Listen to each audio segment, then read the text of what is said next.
नमस्कार दोस्तों, स्वागत है आपका YouTube चैनल दिव्य सागर पर। अगर आप इस चैनल पर पहली बार आए हैं तो चैनल को सब्सक्राइब कर लीजिए, क्योंकि इस चैनल पर आपको मिलती है बहुत ही इंटरेस्टिंग और अच्छी कहानियाँ। तो चलिए देखते हैं आज की कहानी।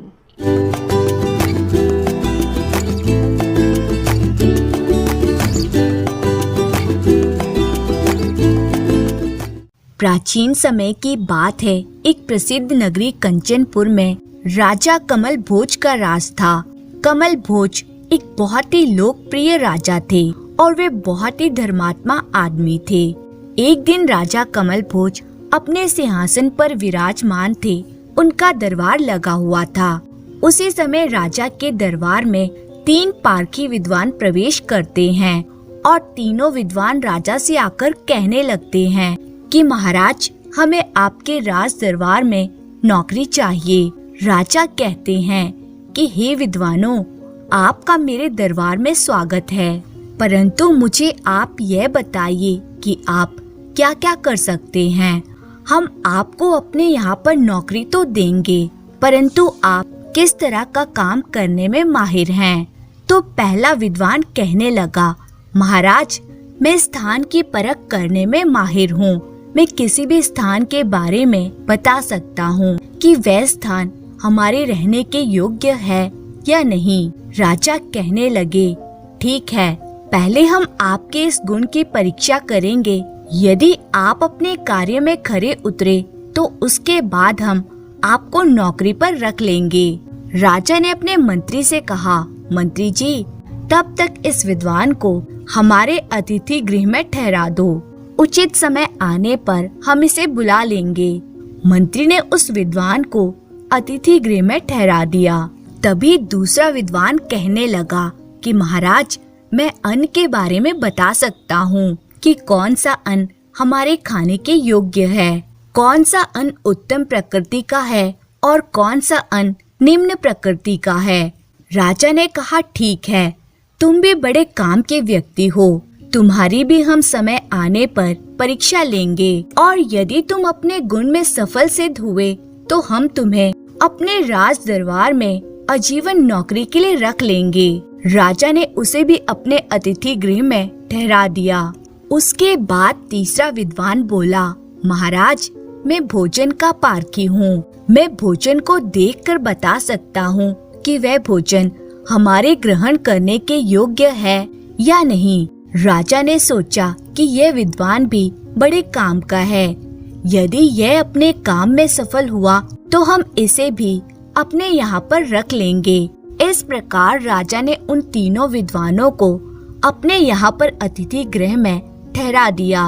धीरे धीरे समय गुजरता चला गया और एक दिन राजा कमल भोज ने कहीं बाहर यात्रा पर जाने का निश्चय किया। सोचने लगे कि कुछ दिन के लिए हमें घूमना चाहिए। इस तरह राजा ने घूमने का विचार बनाया और चलने लगे। तब राजा ने जो स्थान परखने वाला विद्वान था उसे साथ में ले लिया और वहाँ से चल पड़े। चलते चलते शाम हो गई। महाराज ने मन में विचार किया कि रात्रि में अब और आगे जाना उचित नहीं होगा, इसलिए यहीं पर रुककर रात बिताई जाए। सवेरा होगा तब आगे की यात्रा शुरू की जाएगी। राजा ने अपना यह विचार उस विद्वान को बताया तो वे कहने लगा, ठीक है महाराज, जैसी आपकी इच्छा, मैं भी आपके साथ वहीं रुक जाऊंगा। तब राजा ने देखा कि वहाँ पास में ही एक बड़ा सुंदर गांव था। उस गांव से बाहर एक बहुत ही सुंदर झोंपड़ी बनी हुई थी। उस झोंपड़ी के बाहर चारपाइयाँ लगी हुई थी। राजा ने देखा कि वहाँ चारपाइयाँ तो बिछी हुई हैं, परंतु वहाँ पर किसी भी व्यक्ति का निवास स्थान दिखाई नहीं दे रहा था। वहीं पास में एक बहुत पुराना सा मंदिर बना हुआ था। राजा ये देखकर आश्चर्य में पड़ गया कि ना तो उस पुराने मंदिर में कोई पुजारी था और ना ही उन चारपाइयों पर बैठने वाला कोई व्यक्ति। फिर वह सोचने लगा कि चलो कोई बात नहीं, हमें इन सब बातों से क्या मतलब है, हमें तो सिर्फ यहाँ पर रात बितानी है। राजा ने अपने उस विद्वान से कहा कि आज हम इसी जगह पर रुकेंगे, क्योंकि गांव में अगर हम किसी के घर में रुकेंगे तो हो सकता है कि किसी के पास हमारे सोने लायक व्यवस्था हो या ना हो। राजा की बात सुनकर वे विद्वान कहने लगा, ठीक है महाराज, जैसी आपकी इच्छा। राजा और विद्वान उस पुराने मंदिर के पास ही बनी हुई उस झोपड़ी में ठहर गए। राजा और पारखी विद्वान अपनी अपनी चारपाई पर लेट गए। जब रात कुछ गहरी हो गई तो रात में महाराज कमल भोज को एक बहुत ही परेशान करने वाला सपना आता है। सपने में उन्होंने देखा कि राजा खुद अपनी ही माता की हत्या कर रहे हैं। भयानक सपना देखकर राजा की नींद टूट जाती है। राजा कमल भोज चारपाई से उठकर बैठ गया। उनके चेहरे पर पसीना था और वे बहुत ही घबराए हुए थे। घबराए हुए स्वर में वे अपने उस विद्वान को जगाते हैं और उसे कहते हैं, हे विद्वान, हमें इसी समय रात्रि में घर चलना चाहिए। हो सकता है राजमाता पर कोई बड़ा संकट आने वाला है। तो वे पारखी व्यक्ति कहने लगा, महाराज आप शांत हो जाइए। महाराज, हमें घर चलने की कोई आवश्यकता नहीं है, क्योंकि जो आप सोच रहे हैं वह मैं पहले ही जानता हूँ। राजा कहने लगा, क्या आप जानते हैं? आप क्या जानते हैं? वे पारखी विद्वान बोला, आपने जो अभी विचलित कर देने वाला स्वप्न देखा है वे इस स्थान का प्रभाव है। आपकी माता पर कोई संकट नहीं है। देखने में तो यहाँ पर ये एक पुराना मंदिर भी है, परंतु महाराज, इस मंदिर में रहने वाले पुजारी ने अपनी माता की हत्या कर दी थी, इसीलिए आपको विचलित कर देने वाला ऐसा स्वप्न दिखाई दिया। ये सुनकर राजा को बड़ा ही आश्चर्य हुआ। राजा कहने लगा, स्थान का प्रभाव भला ये कैसे हो सकता है? तब राजा उस विद्वान की बात का परीक्षण करने के लिए सुबह होते ही उस गांव के व्यक्तियों को बुलाता है। राजा ने गांव के लोगों से पूछा कि यह इतना सुंदर और पावन स्थान है जहां पर भगवान शिव का एक पुराना मंदिर भी है, परंतु यहाँ पर हमें कोई भी पुजारी या आचार्य नहीं दिखाई दिया। अगर यहाँ पर भगवान का मंदिर है तो यहाँ पर किसी न किसी पुजारी को भी रहना चाहिए। राजा के पूछने पर गांव के लोगों ने बताया, महाराज, इस मंदिर में पहले एक पुजारी रहता था। एक दिन उस पुजारी ने क्रोध में आकर अपनी माता की बड़ी ही निर्ममता से हत्या कर दी थी।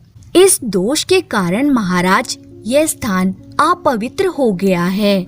हम इस स्थान के दर्शन करने के लिए भी नहीं आते हैं।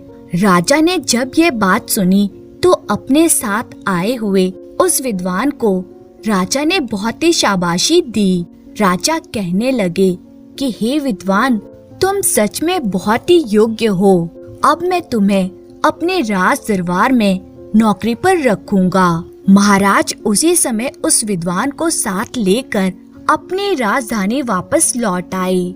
राजा ने वापस लौटकर देखा कि उनकी माता महल में बिल्कुल कुशलता पूर्वक थीं। माँ को ठीक ठाक देखकर राजा बहुत ही संतुष्ट हुआ और फिर राज दरबार में सिंहासन पर विराजमान हुआ। फिर उस स्थान की पारखी करने वाले विद्वान को बुलवाया गया और भरे दरबार में उस विद्वान के बारे में महाराज कहने लगे कि हे दरबारियों, यहाँ से जाने के बाद हम एक स्थान पर ठहरे और उस स्थान के बारे में इस विद्वान ने यह बताया कि उस स्थान पर कुछ समय पहले ही एक हत्या हुई थी और ये स्थान रहने के योग्य नहीं है। यह एक अपवित्र स्थान है, जबकि देखने में वहाँ पर एक पुराना मंदिर भी था। राजा ने आगे कहा कि मैंने जब इस बात की जांच की और वहाँ के गांव वालों को बुलाया तो उन्होंने बताया कि महाराज, इस मंदिर में रहने वाला पुजारी ऐसा क्रूर व्यक्ति था कि उसने अपनी माता की निर्ममता से हत्या कर दी थी। इस विद्वान की बात बिल्कुल सत्य निकली। तब राजा ने उस विद्वान से पूछा कि हे विद्वान, आपको ये कैसे पता चला कि वह स्थान रहने के योग्य नहीं था? तो वह विद्वान कहने लगा, महाराज, हम जिस भी स्थान पर रहते हैं उसका प्रभाव हम लोगों पर उसी समय पड़ना आरंभ हो जाता है जब हम उस स्थान पर रहते हैं। महाराज, यदि आप गंगा में स्नान को जाएंगे तो आपके मन में अच्छे विचार आएंगे।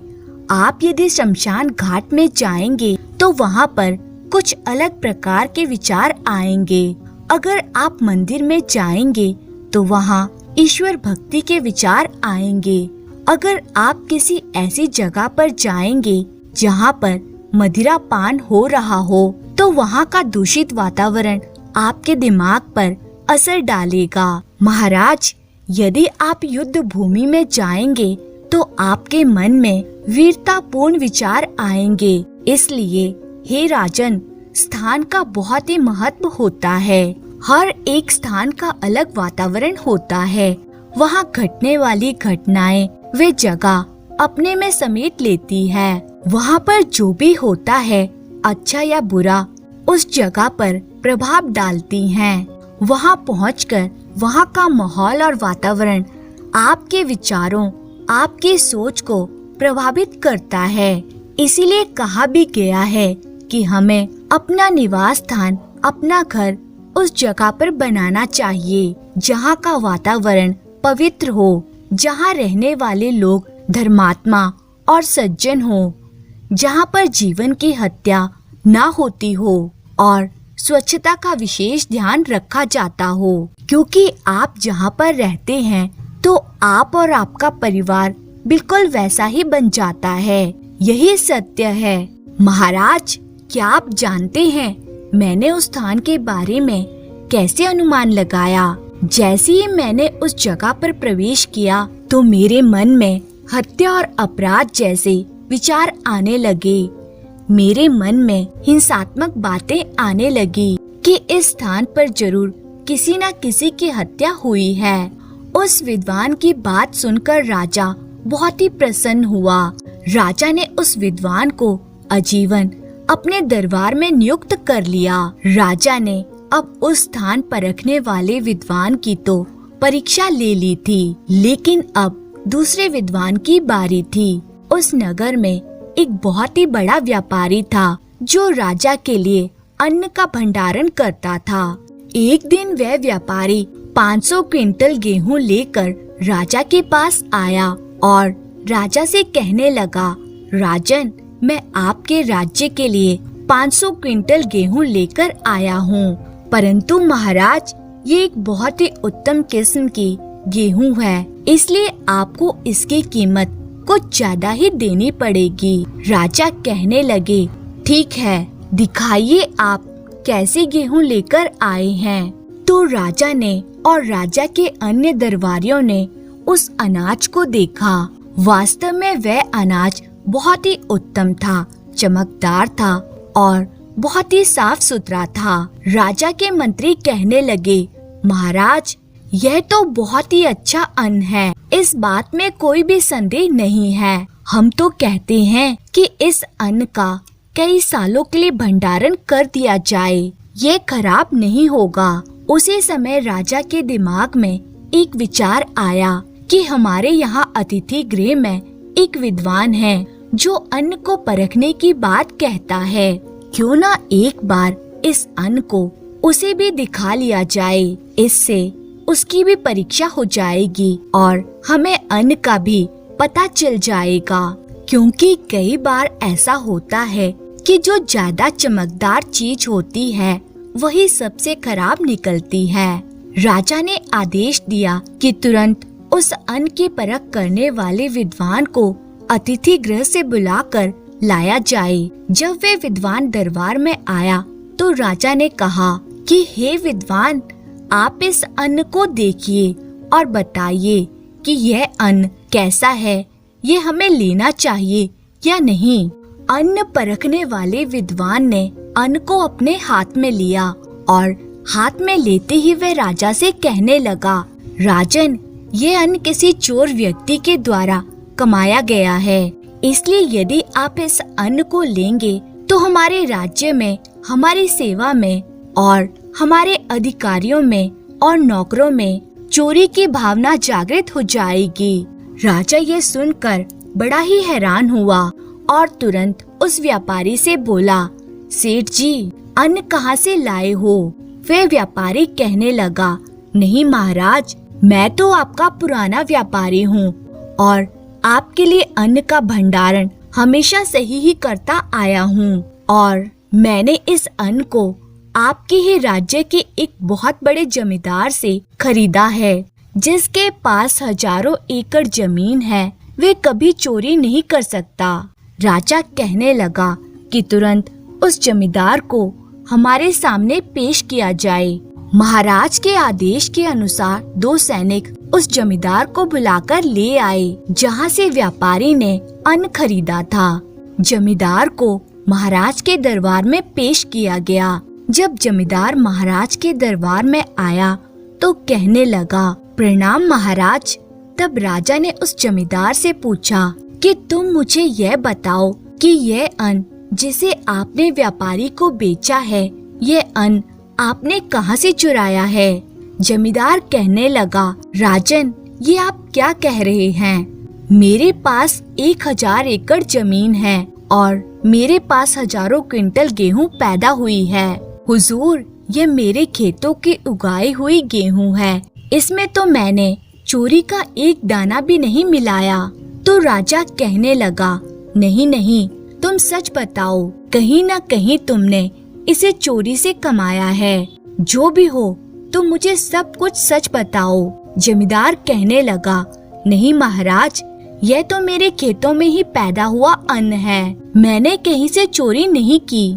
तो राजा उस विद्वान की तरफ देखने लगा जो अन्न को परखने का दावा करता था।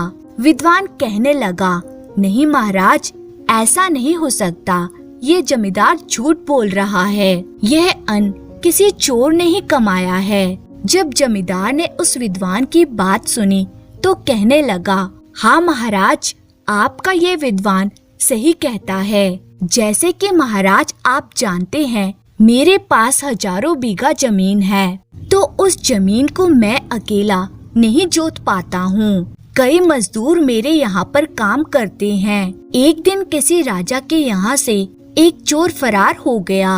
राजा के कारागार से छूटकर भाग गया। उस चोर ने अपना वेश बदला और वेश बदलकर वे मेरे यहाँ पर आ गया। मुझे उसने सारी सच्चाई बता दी कि मैं पहले कारागार में था और कारागार से भागकर यहाँ पर आया हूँ। वे मुझसे कहने लगा कि आप मुझे अपने पास रख लीजिए, मुझे कुछ नहीं चाहिए, केवल रोटी और वस्त्र देते रहना। उसने मुझे यह भी कहा कि वह मेरा सारा काम भी करता रहेगा। तो मैं इस बात पर राजी हो गया। फिर महाराज, मैंने उस चोर को अपने यहाँ पर काम के लिए रख लिया और महाराज, इस साल की जो फसल पैदा हुई है, यह उस चोर की मेहनत है। खेतों में जुताई से लेकर बुआई, सिंचाई, कटाई, सारे काम उस चोर के द्वारा ही किए गए हैं। इसलिए महाराज, आपका ये अन्न परखने वाला बहुत ही विद्वान है। इसने यही तो कहा है कि अन्न चोर ने कमाया है।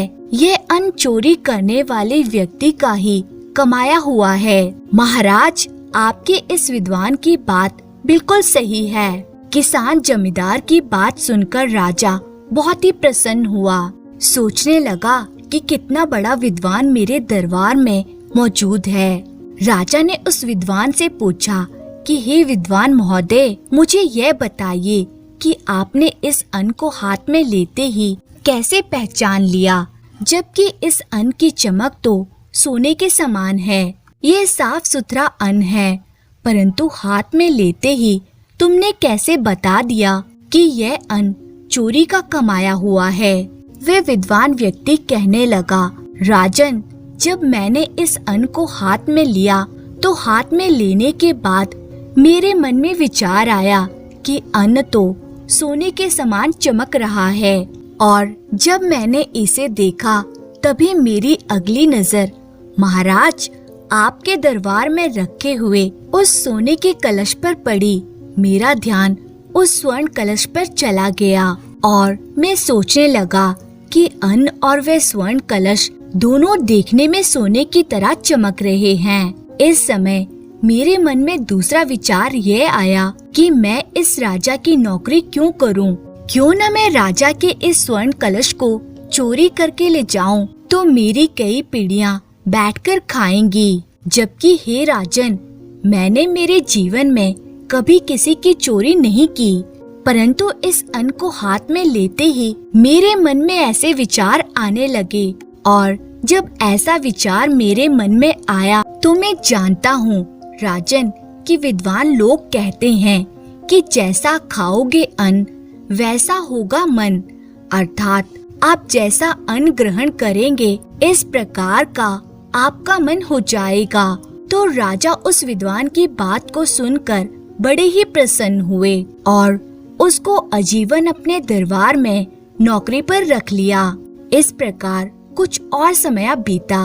राजा के महल में जो भोजन बनाने वाला रसोइया था उसकी मृत्यु हो गई और उसकी जगह पर किसी नए रसोइये की तलाश की जाने लगी। एक दिन राजा के दरबार में एक रसोइया आया और कहने लगा, अन्नदाता, मुझे पता लगा है कि आपके महल का रसोइया मृत्यु को प्राप्त हो चुका है और आप एक नए रसोइये की तलाश में हैं। तो महाराज, मैं बहुत ही अच्छा भोजन बनाता हूँ। आप मुझे अपनी सेवा का मौका दीजिए।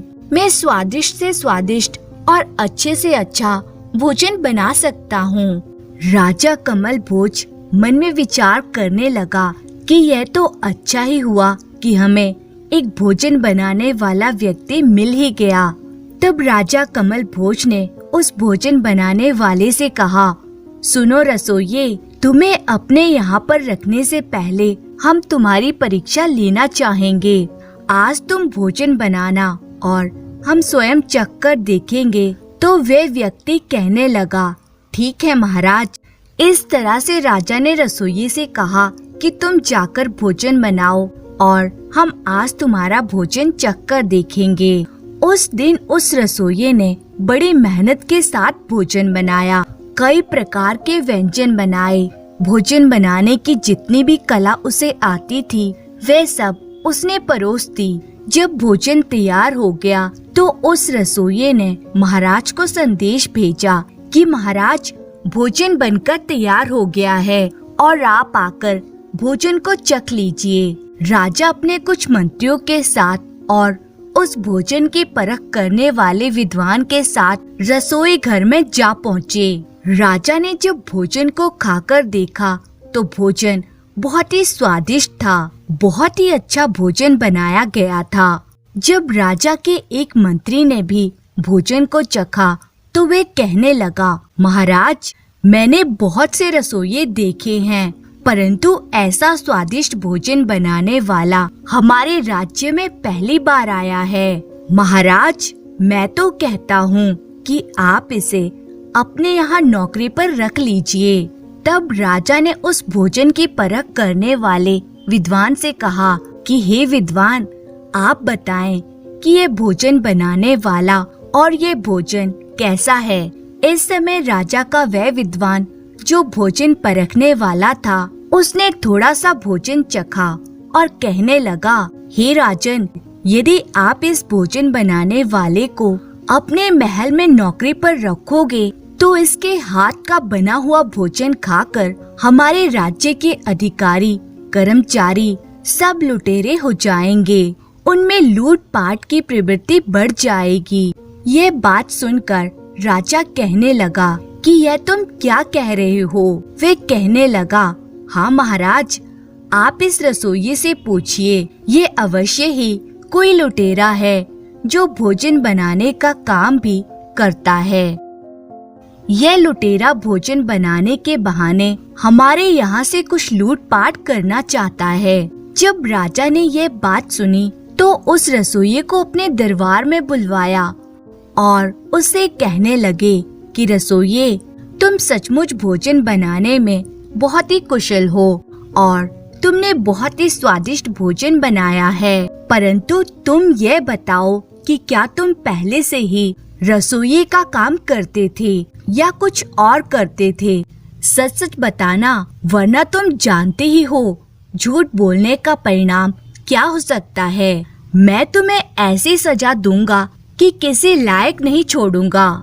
जब राजा ने थोड़े सख्त लिहाजे में पूछा तो रसोइया घबरा गया और दोनों हाथ जोड़कर कहने लगा, महाराज मुझे क्षमा कीजिए, रसोई बनाना यह मेरा कोई पुश्तैनी काम नहीं है। शुरू से अब तक मैं लोगों के यहाँ डकैती डालने का काम करता था। ना जाने मैंने कितने व्यक्तियों को मारा है और कितने लोगों के यहाँ पर डकैती की है। कितने ही राजाओं ने मुझे गिरफ्तारी के आदेश भी दिए हैं, परंतु मैं किसी के हाथ नहीं आया। जब मैं एक प्रसिद्ध लुटेरा बन गया तो लोग मुझसे डरने लगे और फिर एक दिन मेरे मन में ये विचार आया कि मुझे भोजन बनाने की कला बहुत ही अच्छी आती है। क्यों ना मैं किसी राजा के यहाँ पर रसोई का काम कर लूं। यदि मैं रसोई का काम करूँगा और राजा के यहाँ पर रहूँगा तो मुझे कोई पहचान नहीं पाएगा कि मैं रसोइया हूँ या लुटेरा हूँ। इस तरह मैं आसानी से अपना काम कर सकता हूँ। परंतु महाराज, अब मैं डकैती का कार्य नहीं करता हूँ। रसोई की बात सुनकर राजा ने उस भोजन परखने वाले विद्वान से कहा कि सचमुच तुम बहुत ही योग्य व्यक्ति हो। फिर सबके सामने महाराज ने उसे सम्मानित किया। राजा उसे कहने लगे कि हे विद्वान, आप मुझे बताइए कि आपने इतनी आसानी से कैसे परख लिया कि यह जो भोजन बनाने वाला व्यक्ति है इसका भोजन सही नहीं है। तो वह विद्वान कहने लगा, महाराज, जब मैंने इसका बनाया हुआ भोजन ग्रहण किया तो मेरे दिमाग में लूटपाट के विचार आने लगे। मैं सोचने लगा कि आपके गले में जो हार है, यदि मैं इस हार को किसी तरह से हासिल कर लूं, तो मेरा जीवन आनंद से कट जाएगा। इसलिए महाराज, यदि रसोई को आपने रखा तो आपके राज्य का संचालन खराब हो जाएगा। आपके सैनिक, आपके अधिकारी लुटेरे हो जाएंगे, क्योंकि कहा गया है कि मनुष्य पर उसके खान पान का बहुत प्रभाव पड़ता है। यदि मनुष्य शुद्ध और पवित्र भोजन करता है तो उसकी बुद्धि भी पवित्र रहती है। इसलिए मनुष्य को हमेशा 3 बातों का ध्यान रखना चाहिए। पहली बात कि उसे ऐसे स्थान पर रहना चाहिए जो पवित्र, स्वच्छ और निर्मल हो। दूसरी बात, ऐसा अन्न ग्रहण करना चाहिए जो ईमानदारी से कमाया गया हो। और तीसरी बात, भोजन भी वही करना चाहिए जो स्वच्छ वातावरण में पवित्र बुद्धि वाले मनुष्य के द्वारा बनाया गया हो। राजा उस भोजन परखने वाले विद्वान की बात को सुनकर बड़ा ही प्रसन्न हुआ और राजा ने उसको भी आजीवन अपने दरबार में नौकरी पर रख लिया। तो दोस्तों, आपको ये कहानी अच्छी लगी हो तो लाइक और कमेंट जरूर करें और इसी तरह की मजेदार कहानियाँ देखने और सुनने के लिए चैनल को सब्सक्राइब करें। धन्यवाद। प्रतापगढ़ का राजा मंगलसेन शूरवीर और पराक्रमी था। उसका साम्राज्य दूर दूर तक फैला था। वह प्रतिदिन शाम को एक अदालत लगाता था जिसमें जनता के समस्याओं को सुनता था। उसका सदैव यही प्रयास रहता था कि उसके राज्य में सभी सुखी हों। वह उनकी परेशानियों को दूर करने का हर संभव प्रयास करता था। सारी जनता अपने उदार राजा को बहुत पसंद करती थी। राजा दीन दुखियों की सेवा करना अपना धर्म समझता था। जरूरतमंदों को रोटी, कपड़ा तथा धन दान में दिया करता था। किसी को अपने राजा से किसी प्रकार की शिकायत नहीं थी। सारे राज्य में सुख शांति थी। राजा ने अपने राज्य की सुरक्षा के लिए हाथी घोड़ों की अच्छी सेना तैयार कर रखी थी। राजा स्वयं भी घुड़सवारी का बेहद शौकीन था। उसका एक प्रिय घोड़ा था जिसका नाम था पवन। राजा मंगल सेन अपने प्रिय मंत्री तथा मंत्री सोहनपाल के साथ अक्सर घुड़सवारी करने जाया करता था। पवन का जैसा नाम था वैसी ही उसकी तेज चाल थी। वे जब दौड़ता तो यूं लगता था कि वह हवा में उड़ रहा हो। उसकी पवन जैसी गति व ऊंची कदकाठी की दूर दूर तक चर्चा थी। राजा पवन को अपने पुत्र के समान प्यार करता था। राज्य के जंगलों में कुछ कुख्यात डाकुओं ने डेरा जमा रखा था। उन डाकुओं का सरदार गुलाब सिंह था। गुलाब सिंह जहाँ भी जाता आतंक फैल जाता था। लोग उसके नाम से डरते थे। राजा के सिपाहियों को जब भी डाकुओं के हमले की खबर मिलती तो वे तुरंत वहां पहुंच जाते थे। परंतु जब तक डाकू लूटपाट करके जा चुके होते थे, सिपाहियों ने जंगलों में डाकुओं को खोजने का कई बार निष्फल प्रयास किया। राजा चाहता था कि डाकुओं को पकड़कर उन्हें मौत की नींद सुला दिया जाए ताकि राज्य में किसी प्रकार की अशांति न रहे। एक बार राजा के शाही मेहमान खाने में एक मेहमान ठहरा। उसकी खूब खातिरदारी की गई। तीसरे दिन जाते वक्त मेहमान ने राजा से मिलने की इच्छा व्यक्त की तो सिपाहियों ने राजा के पास सूचना पहुंचा दी। राजा ने मेहमान को अपने पास बुलावा भेजा।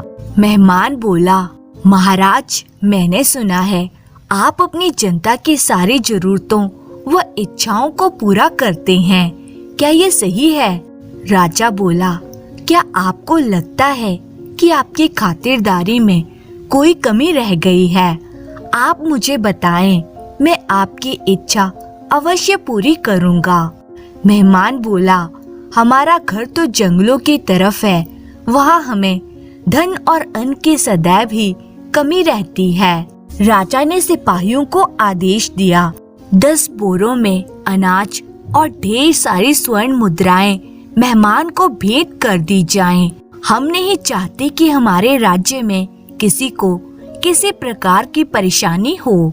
तभी मेहमान बोला, हमारे यहाँ घोड़ों की भी बहुत जरूरत रहती है।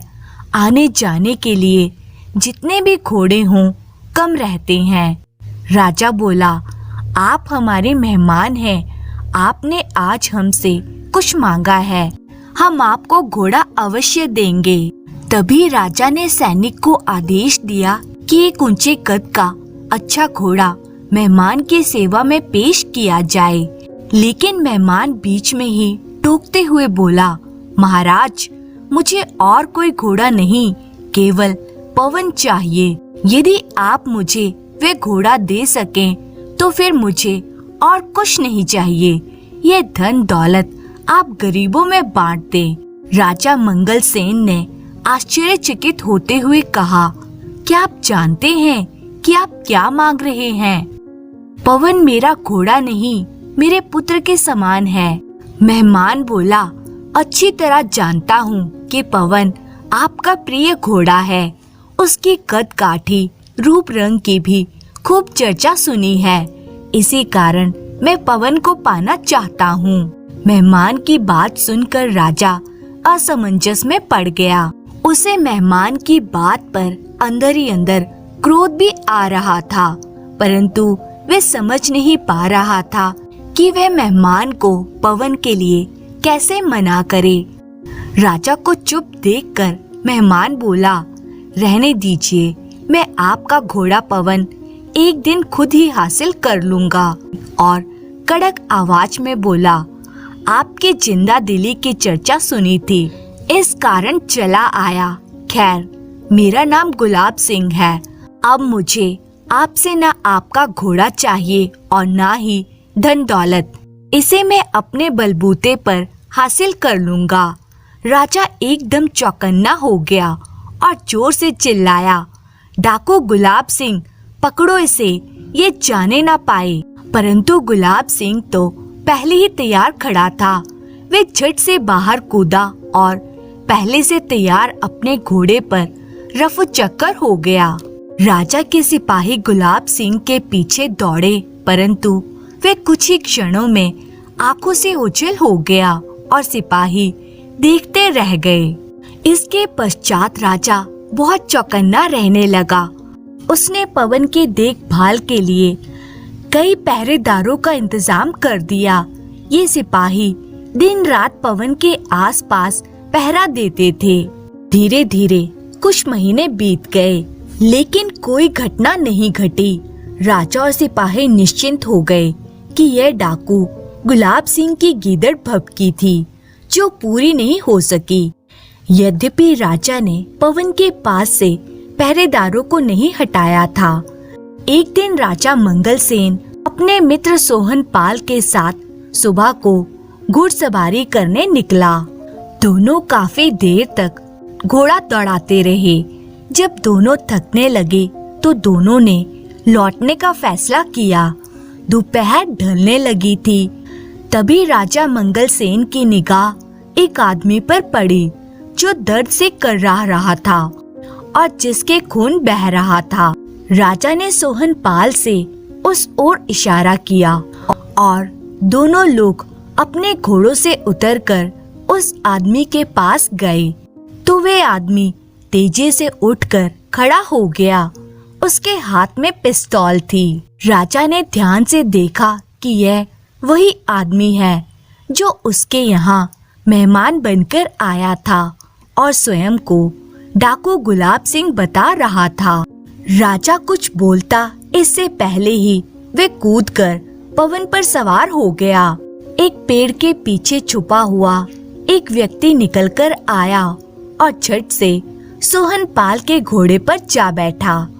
डाकू गुलाब सिंह बोला, मैंने जो वादा किया था वे पूरा कर रहा हूँ। आपका घोड़ा छीनकर ले जा रहा हूँ।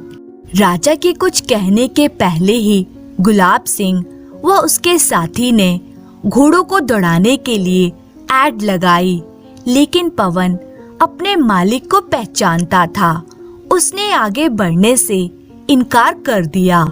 पवन ने अपनी अगली दोनों टांगे ऊपर उठाकर जोर से झटका मारा और गुलाब सिंह नीचे आ गिरा। इतने में सोहन पाल के घोड़े ने भी गुलाब सिंह के साथी को नीचे गिरा दिया। मंगलसेन ये तमाशा देख रहा था, परंतु कुछ बोला नहीं।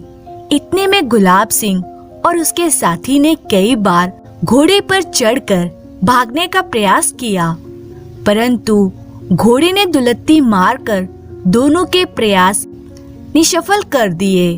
तभी राजा मंगलसेन डाकू गुलाब सिंह के पास आया और बोला, तुम जानते हो कि मैं पवन को बेटे के समान प्यार करता हूँ, फिर भी तुम इसे छीन कर ले जाने का प्रयास कर रहे हो। मैं तुम्हें पवन को सौंप देता हूँ, परंतु याद रखना कि तुम मेरे घोड़े को नहीं, मेरे पुत्र को लेकर जा रहे हो। यदि कभी भविष्य में तुम अपने बेटे से बिछड़े तो यह दर्द अवश्य महसूस करोगे। यह कहकर मंगलसेन ने घोड़े की पीठ पर हाथ फेरा, मानो उसे गुलाब सिंह के साथ जाने की अनुमति दे रहा हो। पवन अपने मालिक की बात समझ गया और गुलाब सिंह को लेकर चला गया। अपने ठिकाने पर पहुंचकर डाकू मंगल सिंह बार बार सोचता रहा। उसके सामने उसकी पत्नी उसके 6 महीने के बच्चे को दूध पिला रही थी। आज न जाने क्यों गुलाब सिंह का पत्थर दिल मोम जैसा पिघला जा रहा था। वे बार बार अपने पुत्र को प्यार करने लगा और राजा की बात याद करने लगा। उसे यह महसूस हुआ कि यदि वे अपने पुत्र से जुदा हो गया तो वह उस दुख को बर्दाश्त नहीं कर सकेगा। उसकी पत्नी तो पुत्र विछोह में रो रो कर पागल हो जाएगी। गुलाब सिंह सोचने लगा कि वह आज तक अनगिनत लोगों की जान ले चुका है, उन्हें लूट चुका है, उन्हें घायल कर चुका है। वे सब भी तो किसी के पुत्र या पति होते हैं। उन्हें यह विछोह कैसे बर्दाश्त होता होगा। डाकू गुलाब सिंह रात भर सोचता रहा और ठीक प्रकार से सो न सका। उसका हृदय परिवर्तन होने लगा। सुबह ही वह अपने साथियों के साथ राजमहल पहुंच गया। अपने हथियार राजा को सौंपकर उसने आत्मसमर्पण कर दिया। राजा का घोड़ा पवन राजा के सैनिकों को सौंप दिया। वे राजा से बोला, महाराज, आपने अपना बेटे जैसा घोड़ा पवन मुझे सौंपकर मेरे मन को झकझोर कर रख दिया है। आज तक मुझे एहसास ही न था कि मैं कितने बाप बेटों को एक दूसरे से अलग कर चुका हूँ। आज मुझे अपने किए पर पश्चाताप है और उसकी सजा भुगतने के लिए मैं तैयार हूँ। आप वास्तव में महान हैं। ईश्वर ने आपको राजा बनाकर इसलिए धरती पर भेजा है कि आप हम सबका उद्धार कर सकें। डाकू गुलाब सिंह भावावेश में बोलता जा रहा था। राजा ने कहा, गुलाब सिंह, सबसे बड़ी बात यह है कि तुम्हें अपनी गलती का एहसास हो गया है। मैं तुम्हारी सजा माफ करता हूँ और अपनी सेना का सेनापति तुम्हें नियुक्त करता हूँ। मैं चाहता हूँ कि तुम अपनी शक्ति का प्रयोग सही दिशा में करो और अपने देश की रक्षा करो। सारे लोग राजा मंगलसेन की ओर अचरज भरी नजरों से देख रहे थे। राजा का न्याय सुनकर सभी के होठों पर खुशी की लहर दौड़ गई और वे राजा के आगे नतमस्तक हो गए। अचानक सभा में तालियों की गड़गड़ाहट गूंज उठी और लोग राजा की जय जयकार करने लगे।